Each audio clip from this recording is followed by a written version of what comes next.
So on this episode of the Create Podcast, we are in downtown Upland. One of my favorite stores in the Inland Empire is Outatime 80's Retro Shop. So I sat down with Larry for the second time, actually. We had him on the podcast last year. When it comes to 80's and music and toys and movies, there's so much to talk about. We had to sit down again and go even deeper. But before I show you that conversation, let's go inside the store and take a look around. So definitely one of my favorite places. If you know me, you know I love toys and I love 80's music and TV and movies and all that stuff. So he has really cool stuff from 80's memorabilia, candy. He has a really cool t-shirt line with 80's stuff. He has comic books, VHS, whatever you're looking for. I love the toys. So he has a cabinet with some vintage stuff in it, but he has some 3.75 action figures. Really cool company called Super 7. They have a reaction line where they put stuff out from like Beavis and Butthead to Teen Wolf. There was never Teen Wolf toys. So stuff like that never had toys, movies that we liked. Some really cool stuff. But one of the best parts where actually we sat down for the podcast is his arcade. There's a full arcade. You can come in and hang out, play the games from Miss Pac-Man, Galaga, Frogger, 1942, Mortal Kombat, really cool stuff. So we actually sat down here and had that conversation. But if you haven't been to downtown Upland, especially if you haven't been here, it's really a cool destination spot. From Rad Coffee, there's a tattoo shop, there's 2 skate shops, there's a music shop around just across the street as well. Definitely a place you want to come spend a Saturday. Some great restaurants also. But I hope you enjoy the conversation I had with Larry here at Outatime as much as I did. This is the Create Podcast. Yeah. My favorite when I was a kid was Pitfall. Oh, yeah, for sure. I remember. Yeah, I know, I saw it up there. Yeah. I remember. Yeah, you're right. I stayed for like a couple days with my uncle. Actually, they were house sitting or something and brought me along, and they had an Atari. That was like the first time I had access to an Atari for a couple days. I was probably like second or third grade. And he was like 16, 17. So obviously he was in charge. And I was just thrilled to death to watch him for like 5 hours a day play Pitfall, like just to sit there and watch. Which now I guess, now that I think about that, makes more sense. Like my 10-year-old just will watch people streaming. Right? Yeah. I guess that's what I was doing. Yeah, we were sitting side by side, Yeah. a little different, We're waiting just- for our turn. Right, just doing it in person. And I haven't played most of them yet. Just been collecting them. But there was a cool book a few years ago that's all the art from all the Atari boxes and cartridges. Yeah. Which is cool to look at that before you play so that your imagination can fill in the gaps of Yeah. what these squares are supposed to be doing. Yeah. Like, I think one was like Cops and Robbers or something. Like Okay. you're chasing a bad guy around, but it's I a remember square that. chasing a square. So Yeah. it's good to look at the box art and kind of get in your head what this is supposed to be. And Yeah. then when you play it, you feel like you're chasing a bad guy through a warehouse. Right. But yeah, Have you it seen ain't that good. Have you seen the documentary on the ET game? I think I started it. I might have finished it. But yeah, that's a crazy story. Crazy story, yeah. It was a good documentary. I think I got that cartridge. Do you really? I haven't tested it yet. So didn't they I'm trying to remember the story. They basically rushed it to get it out, right? Because the movie was coming out, and so it was just like terrible, a terrible game. And they printed, I don't know, hundreds of thousands or whatever, and they ended up taking them at some point. I don't know if the Atari closed or whatever the story was with the company, and they was like just pallets and pallets of them that they took to a dump. And so the whole documentary was these people trying to find them in the dump and take them up. Yeah, and they actually did, but most of them were obviously destroyed because they'd been there for years and years. Yeah, I've seen photos of that, or maybe some footage of that from that show, I think. Though. That's crazy. But yeah, how bad is it? How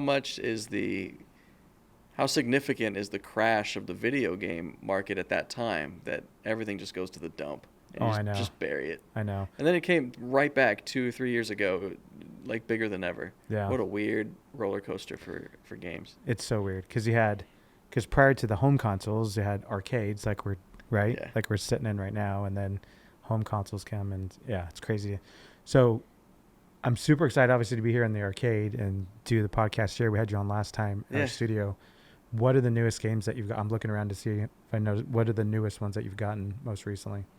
This year we added 5 cabinets. Each one has a few games. So we have our Miss Pac-Man cabinet, which has Miss Pac-Man and Pac-Mania.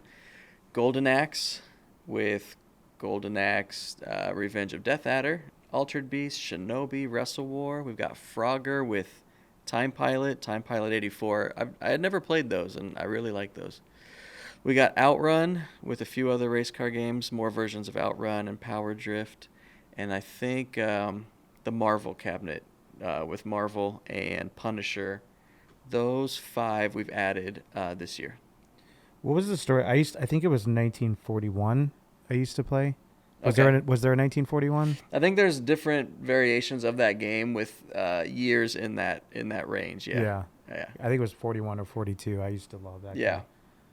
So I know we've talked about it before, but right now, it's been a while since we talked. What's the most popular game that kids are gravitating to? Yes, we have like 15 or 16 cabinets, but really, like, people just, well, there's 2 things. There's ones that they gravitate towards right when they walk in, and it's Star Wars, Pac-Man, and Galaga for sure.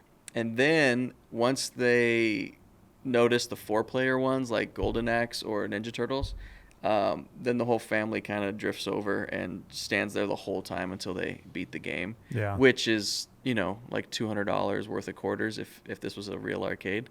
So the fact that they can keep playing until they beat it, then they spend the rest of their time on Golden Axe and Turtles until they finally get to the end. Yeah.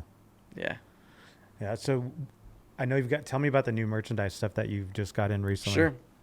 So the first year of opening up, the shop was based on what I really like. So it was all comic books and it was all vintage action figures. And there's a huge community for that. And I was inspired to open the shop based on that inventory because of the online community I know, mostly through Instagram. But that over the course of the year, we figured out that's not what your average family is looking for as they shop downtown Upland and they hit the restaurants and the coffee shops and the hair salons, and they're very excited to find an 80s retro shop, and the parents, it takes them back to their childhood, and the kids recognize Karate Kid and things like Ghostbusters and Back to the Future. That crosses all time and decades.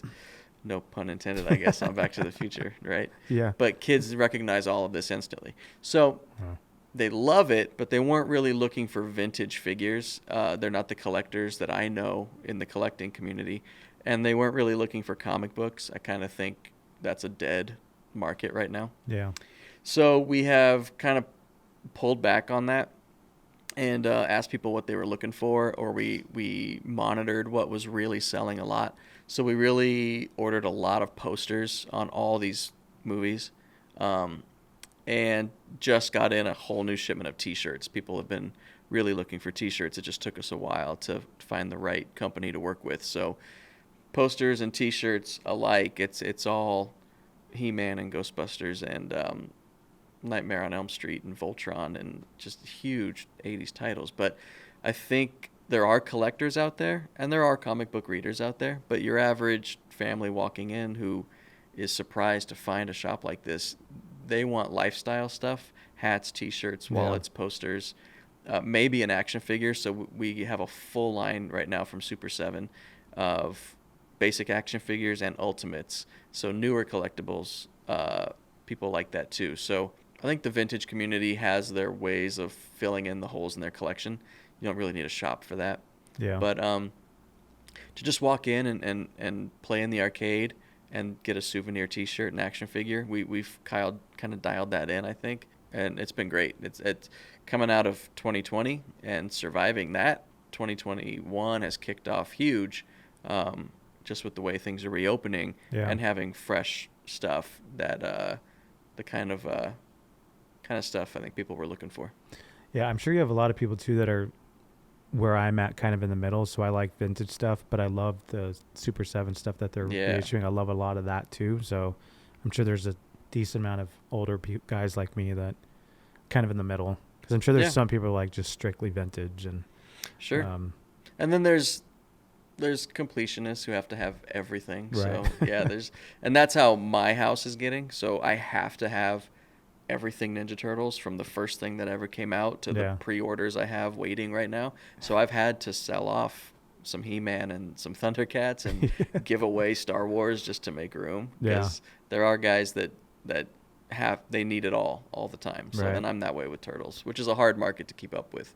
At least in the new stuff, it's a major scalpers market on new Turtle stuff. So I'm really lucky to be able to pre-order all my Super 7 stuff and a little bit with NECA and Funko. And then I just got to compete for the rest with everyone else. Yeah. So does your home collection with Turtles, does it all fit in one room?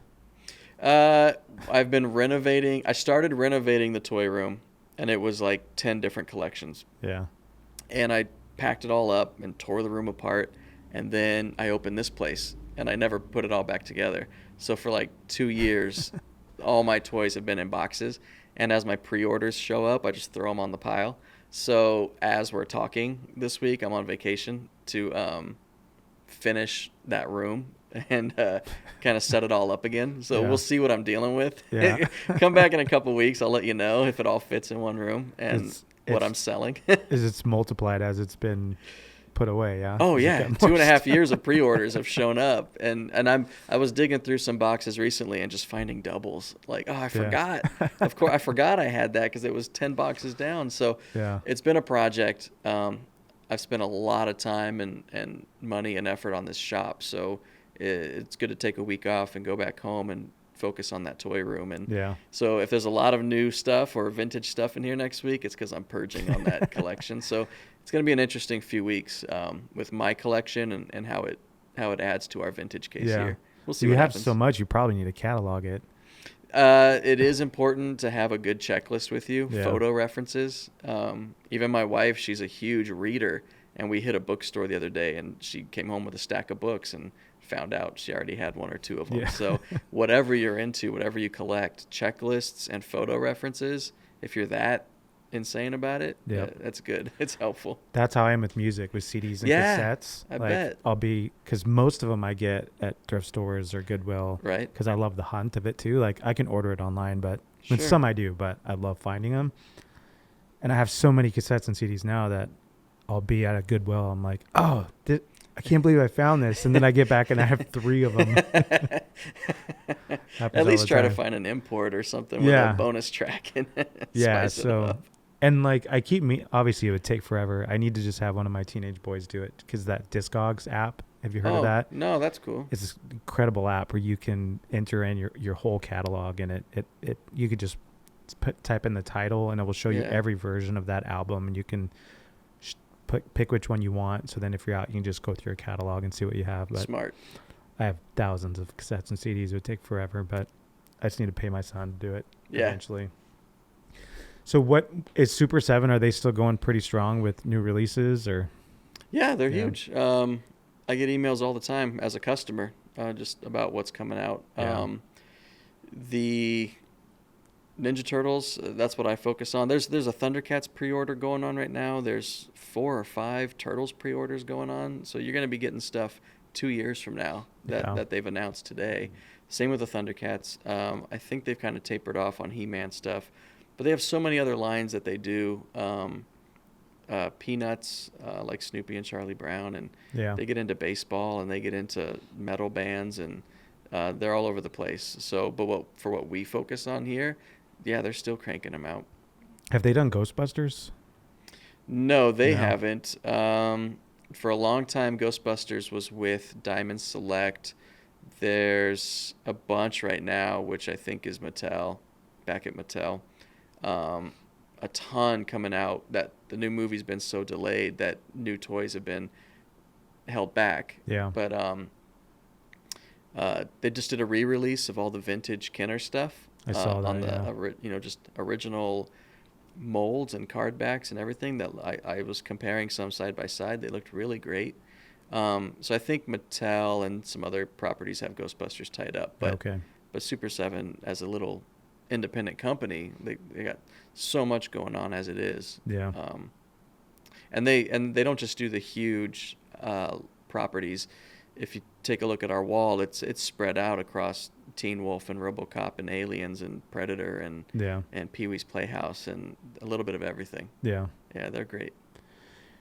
Last time I saw you, I think you had just done it, or you were going to go back? You were involved in like a documentary that came out. Has that come out yet? No. Did they interview you? There's a kind of like there's so many if you search Netflix and Amazon Prime, but they're all great. There's a lot of 80s retro documentaries and stuff going on. This one, at this point, I'm not allowed to talk about it. Okay. They were pretty clear about that. Yeah. But it's going to be a good one. I've kind of watched at least half of everything I could find on all these various streaming apps. Yeah. Some are great, like Toys That Made Us. Yeah, those are great. Some are not so great, so I tune out. But they're all from great perspectives, or they hyper focus on certain things that other ones didn't. So I can't share much of who's making it and what app it'll be on. But from what we shot and the other things they told me they were doing, I think it's going to be really good. That's awesome. And it's not a one-time documentary. It's multiple episodes from what I know. So they're going to cover a lot of ground. But another 80s documentary coming out, but I think it's going to be a good one. That's all. How did they connect with you? That was so luck. As people got really creative in 2020 with everything shut down and everything being weird. So normally for a documentary like that, they said people would fly all around and make it happen and do what they had to do. Well, with everything shut down, they had to stay really local to LA, where they were their main studio is. And so they were just online searching for what is in a 50-mile radius that they could utilize for footage and interviews. And I had just happened to buy, like a week prior, this red JVC video camera that you see in Back to the Future. I'm always searching eBay for that thing.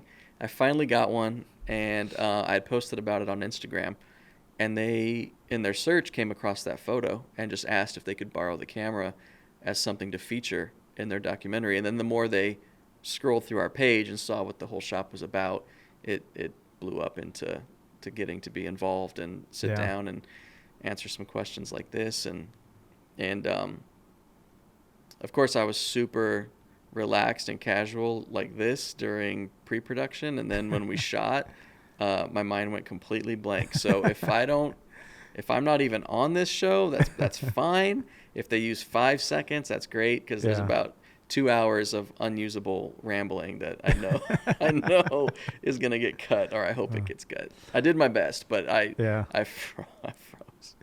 Did they just sit you down and like ask questions and it was kind of like they turn on the bright lights, and it was really cold and it was really early, and the questions were just different enough from the way we had gone over it all that I couldn't answer it the same way, and so I was stretching. I tried. We'll see. Yeah. I will post about it and share that as soon as I know more. That's awesome. And I hope it comes out okay. If it doesn't, then I'm gonna say, hey, maybe it'll get buried out there with the other 100 80s documentaries, and nobody will remember it. There is some crap out there for sure. We'll see. How is that camera super rare?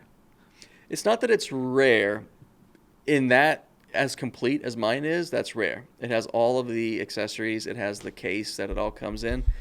And because of how complete it is, and because of everyone knows what that camera's from, the people usually bid that thing up to like $1,000 without the case, without all the pieces.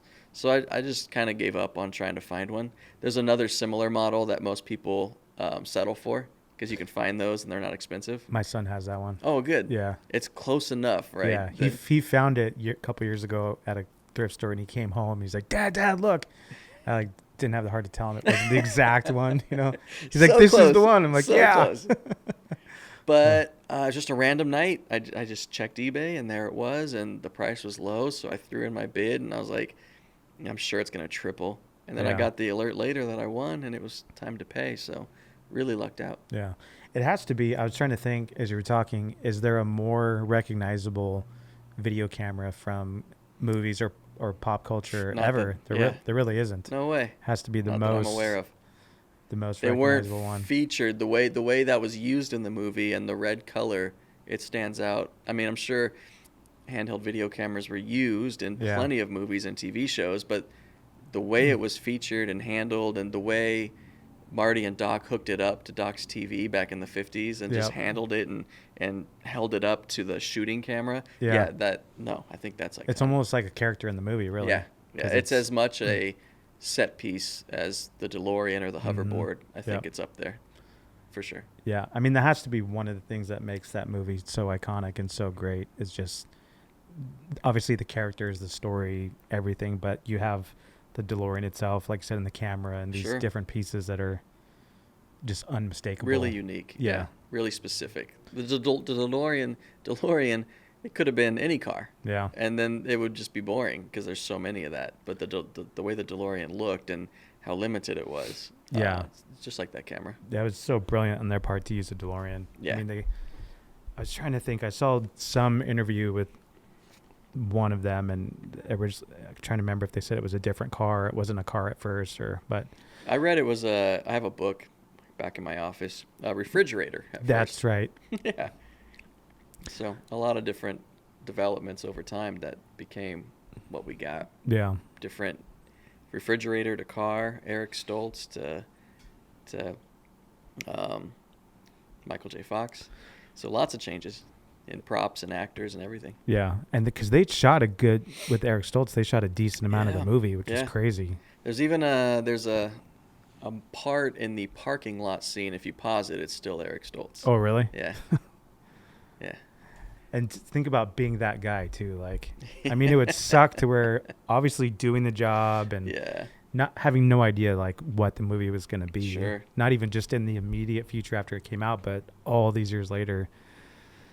Yeah, and I mean, we celebrate and highlight so many things here. There's Ferris Bueller, there's Goonies, there's Alf, there's E.T., but nothing is a trilogy the way Back to the Future is, and most trilogies get worse as it goes on. Yeah. But even as different as Back to the Future 3 is, I think it holds up, and it's still really good. Yep. And ties up the whole story. So that's why this whole shop, the theme and a lot of what we order is all just based on Back to the Future. Yeah. It's just the crux of celebrating the 80s. Yeah. It's top. I think to us.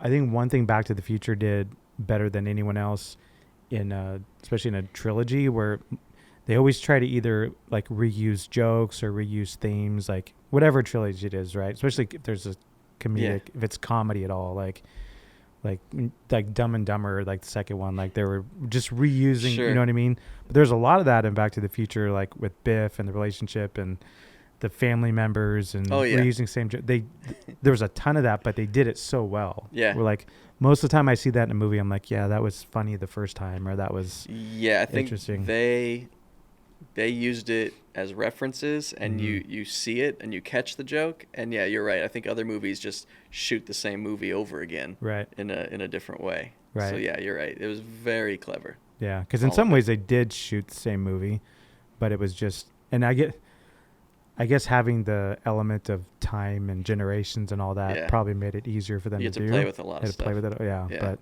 I remember seeing that. I think the first time I saw that, it wasn't at the theater, but I think it had already come out, and my friend, gosh, I was probably in 3rd or 4th grade, some middle elementary school, and somehow one of my friends, they got a copy of it, which was super rare back then. Yeah. And they were able to, they had like multiple VCRs, and which was super rare back then. They were able to record it, and they recorded a version for me. Like wow. it was the first movie that I like had on my own that I could watch whenever I wanted, which was amazing because that's crazy. We had the video store, and like probably we were only a couple years into like there being a video store in my town. And I remember the first time going to the video store with my parents in 2nd, 3rd grade, I don't know. And I rented The Toy with Richard Pryor. Oh, yeah. And I probably rented that movie like almost every time we went. But Back to the Future was the first time like I could put it in the VCR and watch it whenever I want. I'd watched that thing so many times that there was just like permanent like fuzz across you were it. wearing it out. Yeah, I was totally wearing it out. That's what's sad about these tape. We sell a lot of VHS here. most customers admit they don't have a VCR. They just want to collect them while they can. And I take a lot of them home and watch them first. And yeah, it's the deterioration is starting to show, whether you watched it 100 times or it's just been sitting around for 40 years. Some of them I take home and they're not playable anymore. So I guess we're all just collecting the boxes at this point. That's what I'm doing. What is, like, with kids that come into your store that you talk to, out of all the movies we're talking about, is there one that's the most recognizable or the one they're most interested in, or are they kind of, there's a couple of them? For little kids? Yeah. Like 10 and under or something? Yeah. Not to sound redundant, but it's always Back to the Future. Back to the Future. Always 5 years old, 8 years old, 10 years old. That's the only one that crosses all generations. I have a lot of young customers that are really hyper-focused on He-Man or Ghostbusters. Cobra Kai got a lot of kids into Karate Kid. There's a boy that he's probably 8, 9, or 10. He comes in, and he was in his gi the other day. He signed up for karate because of Cobra Kai, and I signed up for karate because of Karate Kid when I was 8 or 9. So did I. So it makes sense. Yeah. So it's still happening to this day, and there's a lot of customers that come in and they have their thing that I'm surprised they're really into it and they know all about it because of their age. But generally speaking, it's always Back to the Future. Yeah. It's just a given. It's crazy. Are you on TikTok at all? No. We have an Instagram for this store, but other than that, we're not real internet social media people. Yeah. So I think there's like 2 or 3 TikTok, and they're probably high school students, right? Maybe college, but they look like they're high school students. And they've turned their room into a complete 80s room. And all they do is TikToks of, like, making it look like they're a teenager in the 80s. So they're like sitting like all the way down to the 80s Coke can to they have a TV. They have a VCR. They'll put the VHS in and play a movie.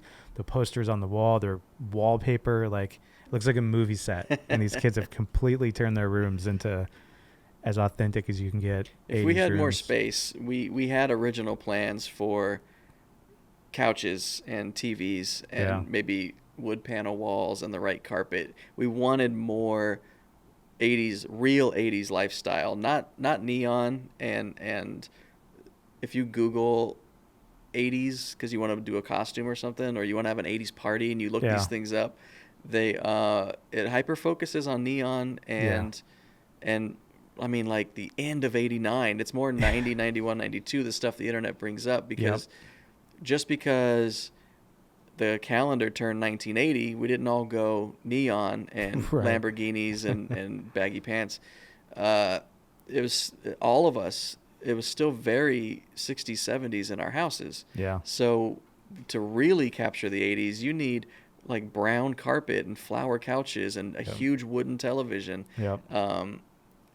The 80s you find when you kind of search for these things, that's very late 80s. So we wanted to bring in more furniture and appliances and textures and recreate, like, a real kind of living room vibe or bedroom vibe. But we just ran out of space in here, so we opted for the LEDs and the posters and the jackets and kind of like a Hard Rock Cafe vibe of memorabilia and stuff like that. But yeah, we wanted to capture that to kind of show what a real 80s house was like. If you were an 80s kid, you were collecting the latest toy and watching the latest cartoon in a 70s, 60s house. Yeah. And a striped shirt and a bowl cut. It wasn't it wasn't the way it's portrayed when you really look back on it. No. So yeah, I wish we could have captured that, but that sounds cool what you're describing. I have a nephew. He has TikTok, so I'll ask him to show me. Yeah, ask him to show you. It's just search hashtag 80s or whatever. Okay. There's a couple of them I've seen where it's super impressive. It looks like like they had a movie, producer come in and like it's all That's authentic. Cool. It's really cool, which is crazy to think too, because, like, these kids, their, like, parents are my age, right? So their parents probably grew up that time period, and I think about when I was that age. So my parents grew up in the 70s, 60s, 70s. It's just so weird because that time period to me, when I was a kid, thinking about like the 60s, just seemed like forever ago and so disconnected. Right. Like I was so disconnected Right. from that. Yeah. I felt like there was a Grand Canyon of years and Yeah. cultural evolution that had happened during that time period. Might as well have been 100 years. Yeah. And at what point were dinosaurs in that mix? Right. You know, I'm not sure the timeline.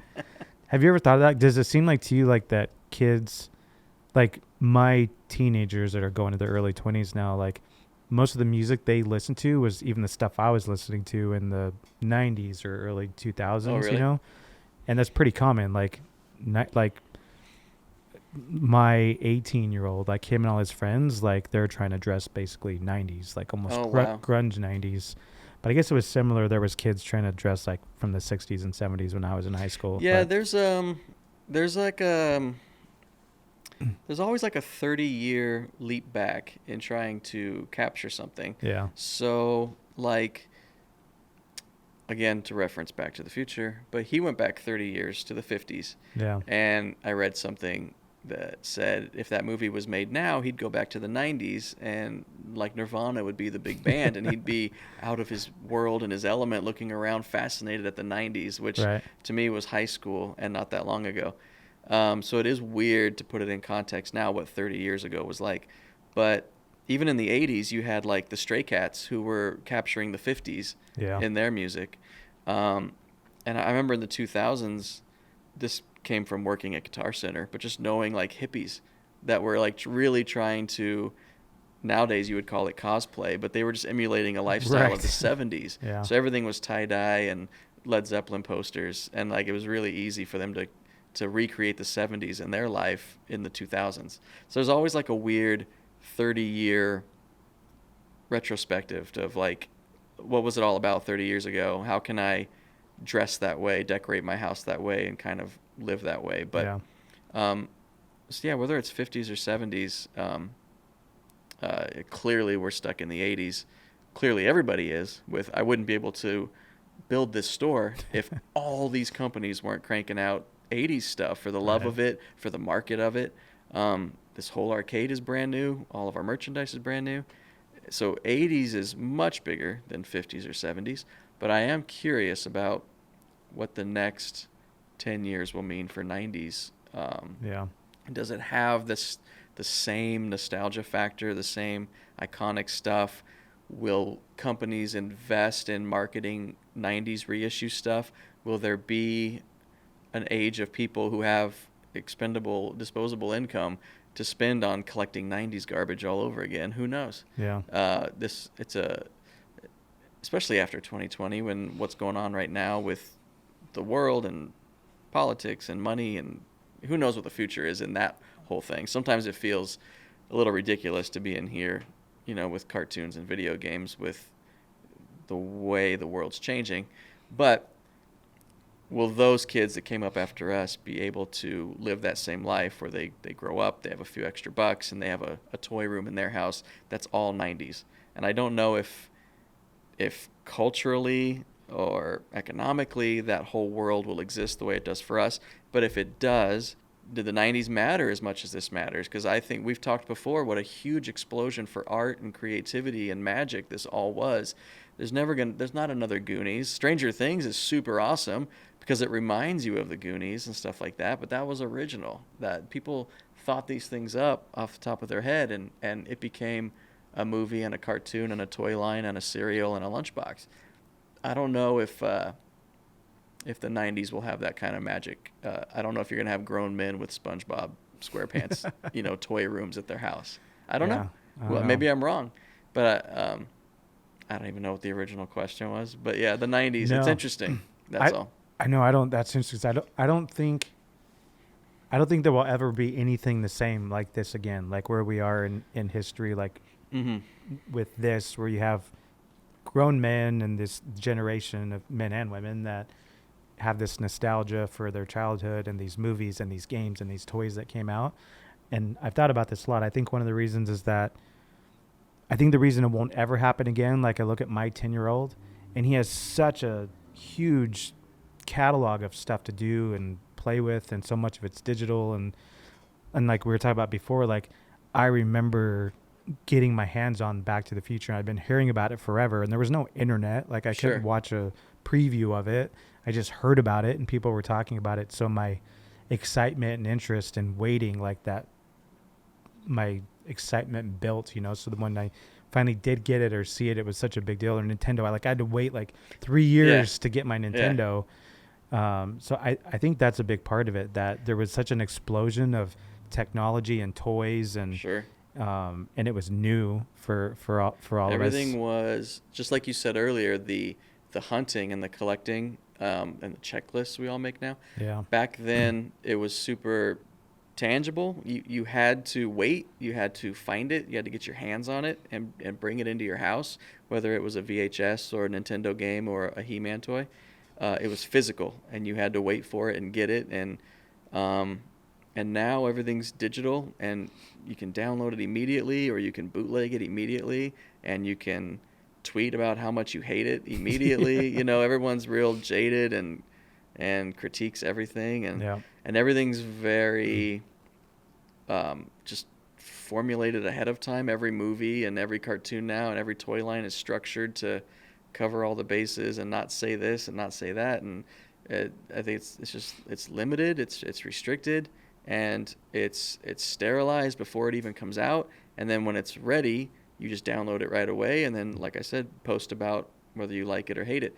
Our stuff was artistic and free, and you had to know someone who had a VCR, know someone who had a Nintendo.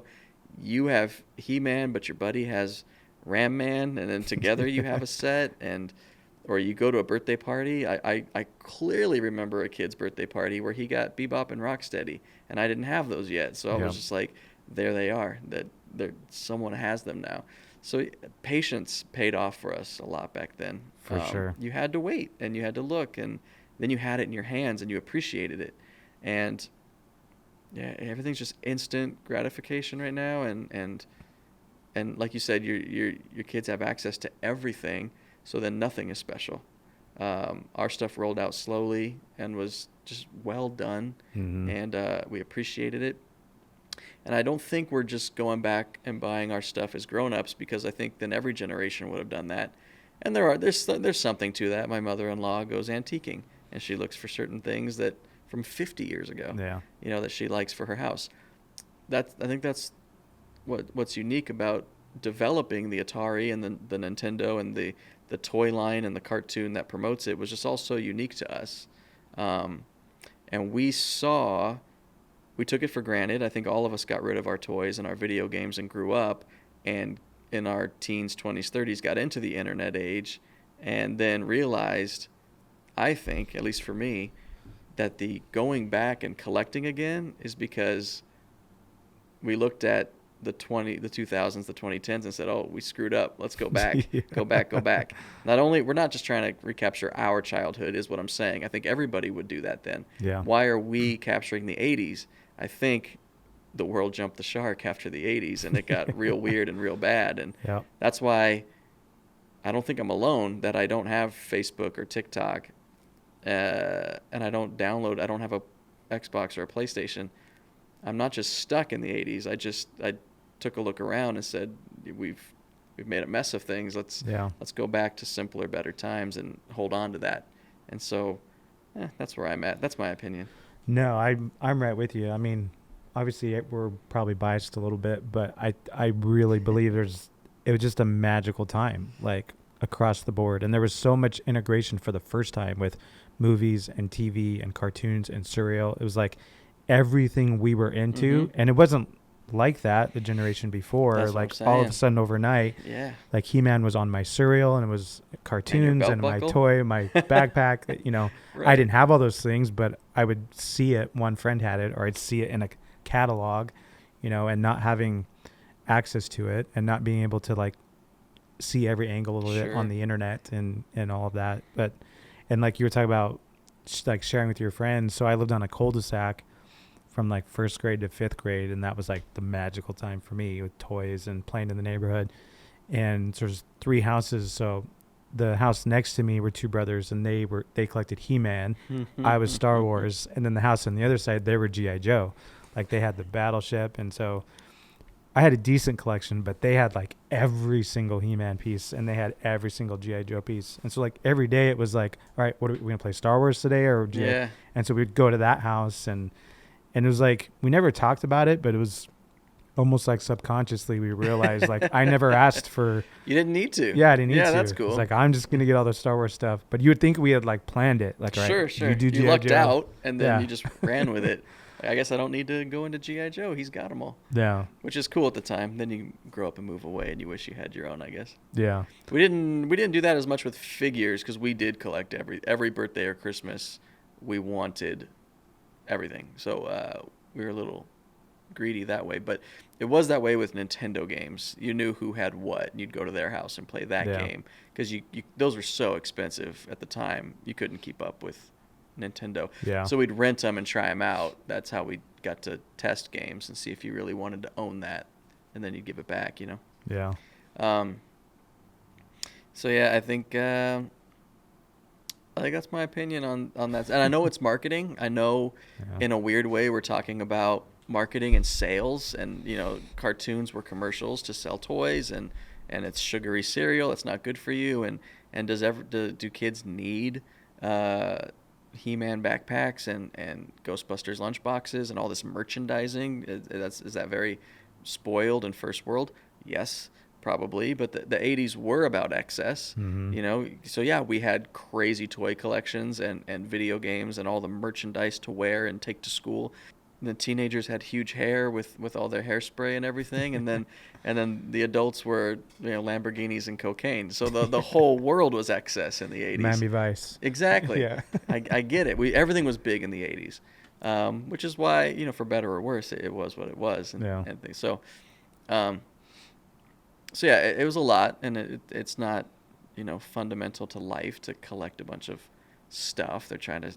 The catalog, like how much did we get excited about the catalogs to see everything, as far from toys to pajamas to slippers with little heads on them, everything. And I've collected all that again. It's weird trying to hunt down kids' pajamas on the internet to put in your collection. But I need little slippers, with the Raphael head on it, or my collection's not complete. It's weird to hunt that stuff down, but we didn't have to buy it. That's the market. They make it. They advertise it. We just went nuts for that stuff. And I don't think it was all marketing and tricks. I think they made great stuff. Mm-hmm. Great designs, great characters, great cartoons, great toy lines. It was all... There's a lot of history and a lot of documentaries about how He-Man came about. Very focus group tested. So by the time it launched, of course it was a hit. It was proven to be a hit before they made it. That they were smart in that way. And it's all thanks to Star Wars. That was the first time a huge action figure line was tied into a trilogy, and you saw the power in that. So, and today, as we're talking, is May the 4th. So that's crazy. It's a good time to do this one. So I think it all kicked off with Star Wars, and you saw what was possible, and then we just went with it for 10 years. Yeah, like I said, it was excessive. It was a little greedy, a little crazy, but we went through the 90s, we went through the 2000s, and I think this is where it's at. So I choose to live my life in this time. If I'm in this shop all day, it's fine with me. Yeah. There's a lot going on out there in modern life that I'm aware of, and we try to just distance ourselves from and stretch this out a little bit longer. That's all. Yeah. It's interesting, too, because the 80s nostalgia seems to be focused around toys, video games, movies. And I look at, like, my son that's 18 and his friends, and they're like wearing 90s clothes and 90s music, and the nostalgia that seems to be happening there seems to be more focused on fashion and music and not so much toys and movies, and seems to just be a different focus, which is interesting. And I wonder if, because for us, our age group, which this was all for, it was toys and video games. And then as we got into the 90s, we were now teenagers. And it was, is our hair right? Is our clothes right? Are we listening to the right music? And now we were very concerned about fashion and music and our appearance. There was 80s fashion for 80s teens, but we were kids. So was the world of marketing and sales? Did it grow with us? Like the kids, we can't sell them He-Man anymore. Let's sell them Nintendos. It can't be Nintendo. It's Sega. Now it's got to be the right jeans, the right LA gears, and the right hair gel, LA looks, and Jordans depth, and yeah. So I'm wondering if their 30-year leap back to capture the 90s is music and fashion, because that's what was being targeted to us, because the companies were growing with us. They were following us. Exactly. There you go. That's what I'm trying to get at. Yeah. It's just a theory I have at this moment. As you mentioned that, I'm wondering if that's why. Yeah, it makes total sense, because marketing, we were the focus of, most marketing. Yeah. And then as you, like you said, as we got older, they just followed us, and it went into music and shoes and clothes. Because what advertising, it was all limited to cars, cigarettes, household products. So this is the first time advertising could be about 1,000 new products for all these kids. And as we grew, get them out of toys, get them into video games, get them out of that, get them into pumps. Which shoes had the pumps? Oh, the Reebok. Was it Reebok? Reebok pumps. Yeah. So then it was fashion. So I'm thinking now that you're telling me your kids are into music and fashion from the 90s, that they're just doing that 30-year reversal, and that the companies grew with us, and so that's what they're gravitating towards. Yeah, there's a store that just opened in Riverside, where we're at, by the Riverside Plaza.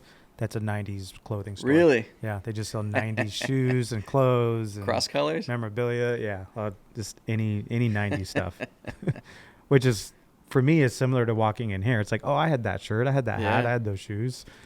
We're a little 90s. There's like sequels to movies you'll find. There's Power Rangers here. So we go 77 to 93, kind of Star Wars to Power Rangers is our bookends. Yeah. I try to keep it locked in there. So are you kind of feel like you're in your groove with the store? Do you still have like more you want to do or grow, or you feel like you guys kind of hit your stride? That's interesting. That gets, it depends on life. It depends on the world. Like, we survived 2020. So many other stores around us closed down. Yeah, so many so arcades closed down. One advantage we had was all the other shops and arcades, that's all they've got. That's been their business for 5, 10, 20 years. We had just opened like 6 weeks before everything hit. So I still had my day job. And so we were very lucky to still have the day job and keep pumping money into this place and keeping it alive to survive 2020. And we just did all of our taxes and money for the year. We didn't lose much. I think another bonus was, because everyone was closed down and we stayed open, people came in here. We were the only one with the lights on, so they came in here. So we got through the year. So now we're looking at 2021, and we're off to a really, really good start as far as the first quarter. I don't know if it's people going back to work, the sun is shining, people feel better with vaccines, people, they did 1 year of 2 weeks to slow the spread, and they're sick of it, so they're coming out. We've also, like I said earlier, we've turned over from vintage and comics to posters and collectibles and T-shirts. So I think it's timing. I think it's the inventory, but I think we found our place, our groove. I guess we found what works. Yeah.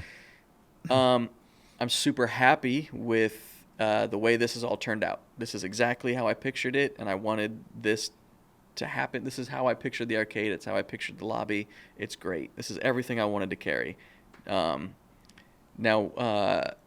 I'll go ahead and spill the secret, and if anybody wants to steal this idea, that's great. I'll come visit you. But I was hoping this would be a prototype, and maybe one day, like, you would go to Hard Rock Cafe, and it'd be huge, and you'd sit down and order food and walk around, and there's this guy's guitar, this guy's jacket, this guy's drum set. Like, I would like this to be like a Chuck E. Cheese meets Hard Rock Cafe. So there's food and pizza, and then like a real retro arcade with vintage cabinets, and then all, like, instead of Halloween props like we have, like the hoverboard and Ferris Bueller's jacket, Ghostbusters Proton Pack, these are Halloween items. Like, what if we had the real memorabilia all over the place? So yeah. I wanted to see something like that come to life if we had partners, investors, somebody who wanted to get in on this with us. Chuck E. Cheese meets Hard Rock Cafe and just this place on steroids. That was a dream. That'd be great. But fundamentally, I just wanted to see it come to life, ride out our lease, try to break even in the end, and I'll be super happy just as a guy who always has crazy ideas and just wants to see it happen. Yeah. So far, we have 2 years left. We're breaking even. I am super happy with what's happened. To that end, I'm saying I think Chuck E. Cheese is declaring bankruptcy. I'm not positive, but they could not have done well the last year. The Hard Rock Cafe that I used to go to is gone. They tore that down. So can this grow into a Chuck E. Cheese meets Hard Rock? I don't know. Those kinds of things are going away. I watched a documentary recently that was about like what happened to Rainforest Cafe. And they're talking about these 90s themed places that exploded in the 90s and how they're all going away and people are over that, or it's just not sustainable. After you go 10 times, do you want to really eat overpriced food by screaming animatronic monkeys? Like, you kind of get over it, you know? Yeah. So I wanted this to become that, but I don't know if that exists anymore. So whatever the future holds with this, and, 2021 is going in its own direction. We're in Southern California. It's a very strange place to be, especially running a business these days. So we have a lot of politics involved, a lot of geographical, our own problems here in SoCal. So is it worth it financially? Is it worth it the risk of just coming down here and opening a store with what's going on out there every day? Right. I don't know. It gets political. It gets spiritual. It gets big when you ask, like, what's the future of the store? Mm-hmm. I really don't know. There's a lot to take into account for the time and location that we are existing.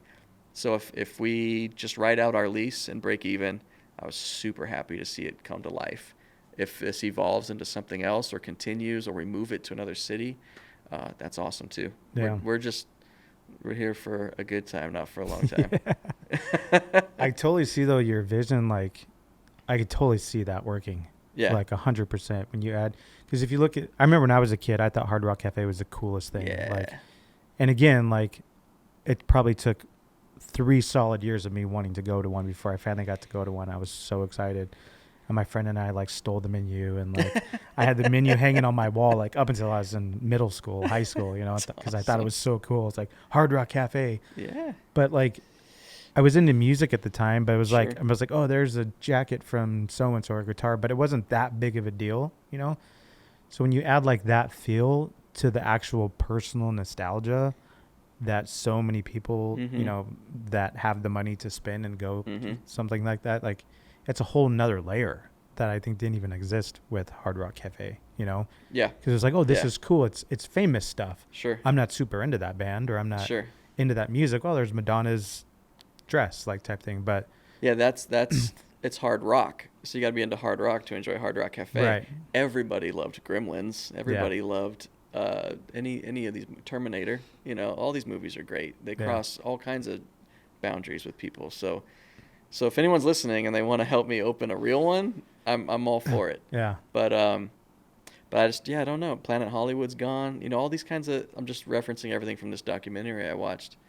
I don't know why that's all gone. Why that is, and maybe all these things were just also ahead of their time. At Universal Studios, there was a restaurant, a Marvel restaurant, and when you went in, the waiters were Captain America really? and Spider-Man, and your menu was a comic book, and there was a huge screen showing cartoons. And while you waited for your food, you could walk around, and there was display cases with Marvel stuff in it. And no one cared, and the place got closed down, and it's long gone. You can find videos on YouTube, but it's gone. But now, the last 10 years with the Marvel Cinematic Universe and everything on Disney Plus now, how long would the wait be to eat at a Marvel restaurant right now? It would be huge. Yeah. Huge. But back then, we were just lucky to go for the couple years it was open, and it was an insane collection of Marvel stuff. Old comic books, old action figures, all in display cases. There was some video game cabinets, but just the costumes on the staff and the way the menu looked and the decorations, it would be huge today, but it was just too early, too soon. Even 15 years ago, there was a huge arcade up the street. That's long gone. Yeah. It's just ahead of its time, I think. So, yeah. So is themed places, is it over, or were they too soon and they could make a comeback with if pop culture rises again? Right now we have no conventions, we have nothing fun going on. So will pop culture survive, and will it be fun again? Will we all go out and have fun again? Maybe. Yeah. And if we do, I'd love to make this 100 times bigger and get real stuff. That'd be fun. So Yeah. Go ahead. No, that's it. This is one part a dream come true, and I'm fine if it closes down. And on the other hand, it's a potential just prototype. We'll see. I mean, now's the time to do it, especially with things opening back up. And I mean, look how popular Stranger Things got. And I think it's just, it's the perfect time. And I can look at Hard Rock, and those things are just so dated now. Maybe that's what it is. I think they're just dated, and there's not, I think it was too broad. It's just music, rock music. Sure. It's just such a, where the more like niche you can get. I mean, you look at like whether it's a famous TikToker or a YouTuber, like they find their niche. Like whoever's able to find their niche and do it well, those are the people that do really well on YouTube, right? So I can see how that concept is dated. It was just too broad, and it was like you go once and why you don't really have a desire to go back or go, keep going back. But I think with the nostalgia of 80's, and like we keep saying over and over again, I mean, it's not just music, but the movies and the toys and the video games. And because we were like almost like little experiments being marketed to our whole lives, like it's just ingrained, like, like I'm sure you see it all the time where a dad walks in for the first time and he's like Yeah. So I that's such a cool idea. I think it definitely works. Just need to find the right person. If anyone's listening, maybe they're listening right now. I'm on board. Well, cool, man. Thanks so much for letting us come out. And Thanks for coming here. Yeah. And checking out the place again. Dude, thanks for talking with me. Thanks for your shared passion and memories and all this stuff. I'm glad. I just chat with so many people through Instagram, toy community, and of course my customers that come in here. But so I just love talking with people that we just live the same life. It's the same. And I mean, now here we are, old men with an appreciation for MXPX. Yeah. Life goes on. Right. But it's so cool to know that clearly I wasn't alone. All of these things sold millions of units. Yeah. I wasn't alone, but so it's cool to just that basic sit down, remember this, remember that. It's super fun. And so that's what this place is all about, just to walk in and remember it all, at least one more time. Yeah. So what are your guys' hours right now? Currently we are closed Sunday, Monday, only because most of this downtown area is closed Sunday, Monday, so it's pretty quiet. So we are open Tuesday through Saturday, 12 to 8. If we're ever closed for some reason, I post about it on Instagram. Yeah. I still have my day job, so that takes me away a lot. If I'm ever late, it's because of that. But generally speaking, Tuesday through Saturday, 12 to 8, you can book private arcade sessions for your family or for a party, and we can meet outside of those days and hours. But so we're a little flexible there. That's what's going on right now. Yeah. And when you try to describe someone where you're at, what do you sure. say? Yeah. Well, we're in downtown or Old Town Upland. So this is right off the 10 freeway as you get into the Inland Empire. So 10 freeway in Euclid. So we're between Claremont, Ontario, Rancho Cucamonga, just Old Town Upland. The major cross streets here, it's 2nd Avenue. 2nd Avenue is just 100 and something years old. Used to all be farmland here. We're in an old bank, and there's a vault here that I use for an office, and I know that's from the 1800s. Yeah. So it's just a really cool old historical town. Downtown Upland, very small. If you look it up on a map, you'll find it and you won't miss it. It's right here. It's just 4 blocks. So cool place to be, though. A lot of history here. Yeah, it's a great destination spot. So I did a TikTok video on downtown Upland. Yeah. And I got 102,000 views. Wow. It's my most viewed video Upland on has TikTok. been, even though it's been around for, 130 years, at least this bank. Yeah. it's been changing. It's been growing. A lot of cool stuff's been coming here. Coffee shops, record shop, tattoo shop's been here forever. But the vibe is changing. And then 2020 really put a stop to all that. Yep. So we're kind of seeing how it shakes out, seeing who survived, who might use the opportunity to come in. You know, from every business that closes, another one comes in, hopefully. Yeah. So downtown Upland, I've been hanging out in Upland for years. It was all hair salons and antique stores, and now you can get a coffee, get a tattoo, get a record, play in the arcade, get a skateboard. I think there's 2 skate shops here. Yeah. There's a lot going on in downtown Upland. So I really hope all of our neighbors and this community survives the year, and it stays on track to keep changing and growing the way it has been. Yeah, I think it will.